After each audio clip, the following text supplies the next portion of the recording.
My understanding is in some ways of being, some ways of understanding the world. We're in the year of the ox.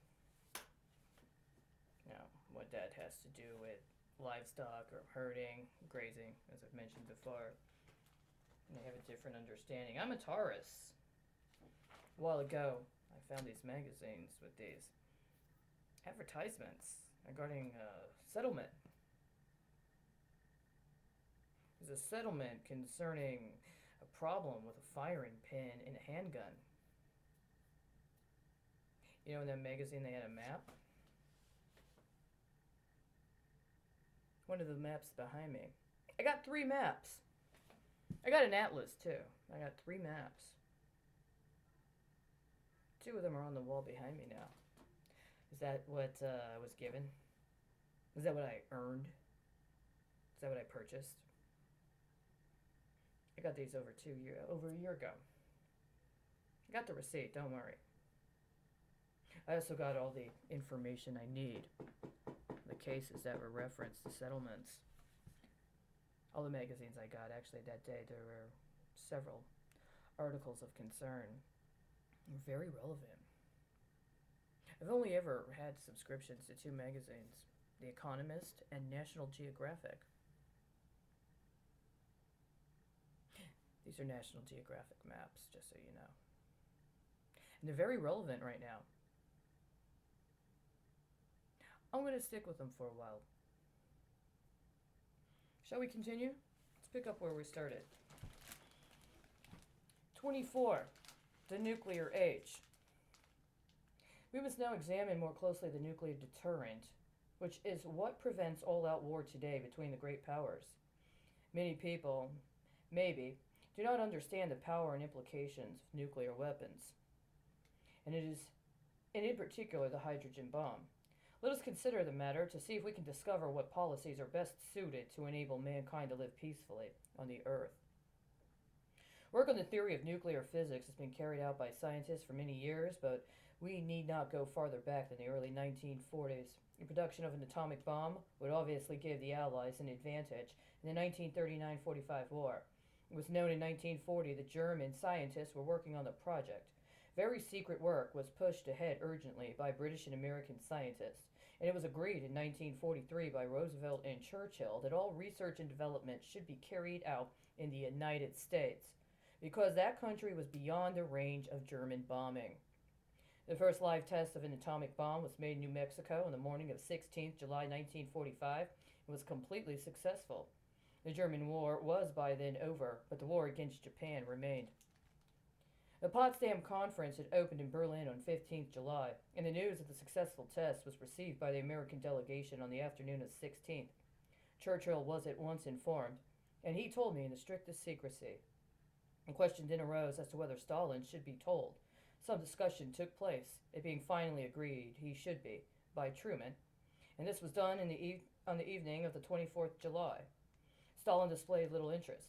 Of course, he may have known all about it from the Russian Secret Service network, but this is pure speculation. It was agreed unanimously by the British and American delegations that the bomb should be used against the Japanese.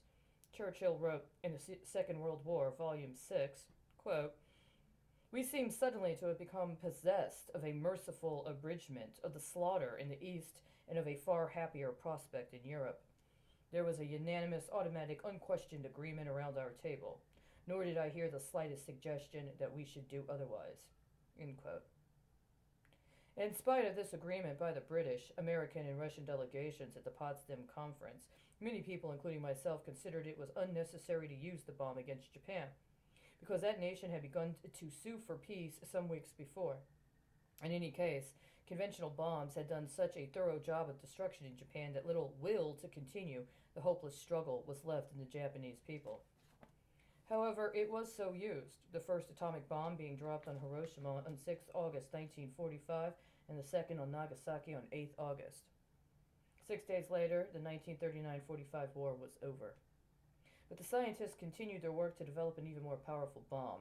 An underwater explosion took place at Bikini in the South Pacific in 1946, and in August that year, an Atomic Energy Commission was established by Congress. The first H-bomb explosion took place in the Pacific in 1952, and three more at the same site in March and April of 1954. Later in September 1954, a Japanese fisherman died from jaundice brought on by radiation sickness caused by exposure to fallout, and public opinion throughout the world became alarmed, demanding a suspension of testing in the atmosphere, and this was agreed in 1958. We now come to a most interesting situation. In March 1962, President Kennedy announced that the United States would resume nuclear testing in the atmosphere because Russia had broken the then existing moratorium. The President's statement contained the following paragraph. Quote,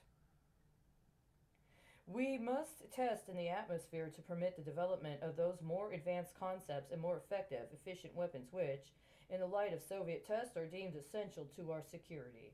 Nuclear weapon technology is still a constantly changing field. If our weapons are to be more secure, more flexible in their use, and more selective in their impact, if we are to be alert to new breakthroughs, to experiment with new designs, if we are to maintain our scientific momentum and leadership, then our weapons progress must not be limited to theory or to the confines of laboratories or caves." End quote. If this statement has validity, and I personally reckon it has, it is of interest to consider why President Kennedy agreed that the United States would join with Britain and Russia in signing the Treaty for a Partial Nuclear Test Ban in the following year, July 1963. The word partial was included because it was agreed that underground tests could continue. We shall probably never know what was in the president's mind because he was assassinated on 22nd November 1963, and Khrushchev fell from power 1 year after that, 14th October 1964. The treaty was subsequently signed by many nations, but not by France or China, the only other countries with a nuclear strike potential. Russia was not far behind the United States in developing nuclear weapons. Russian scientists had exploded their first atomic bomb in 1949 and had the H-bomb in 1953. Maybe the president was anxious about nuclear progress in China. The Chinese had already made certain atomic tests, and on 16th October 1964, 2 days after Khrushchev's fall from power, they exploded a low-yield nuclear device in a remote test area in Xiankang. It is therefore not surprising that China did not sign the test ban treaty.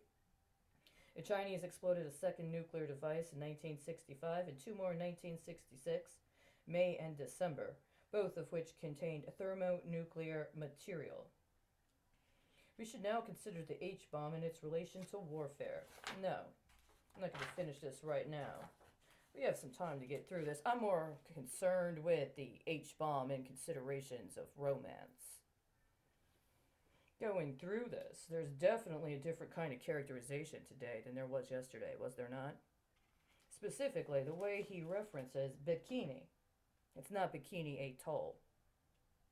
It identifies it by a formal name of bikini, located in the South Pacific, regarding an underwater test. Now, the underground test, those were allowed to continue, right?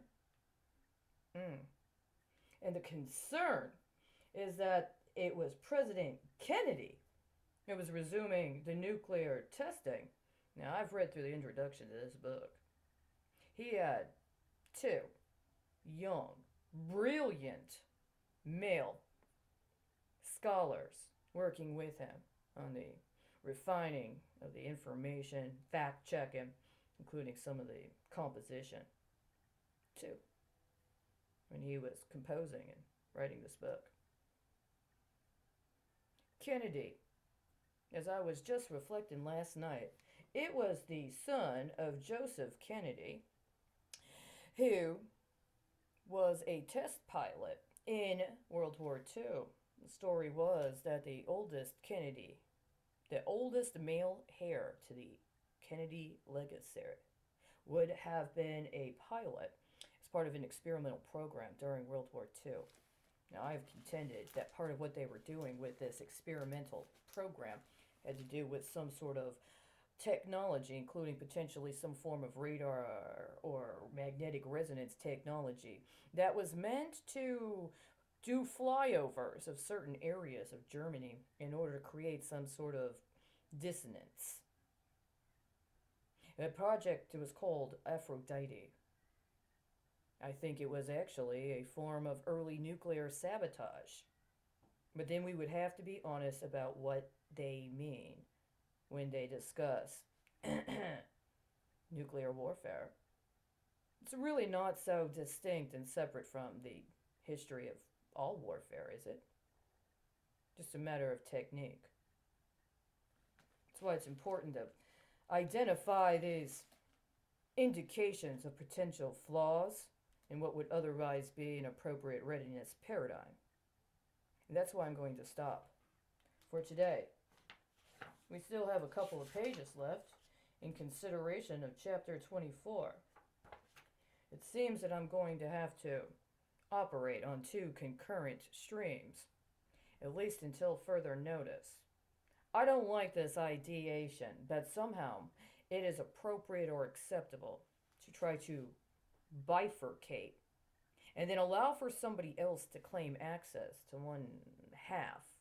Because why? They have experience, they have seniority, they have a more desirable geography.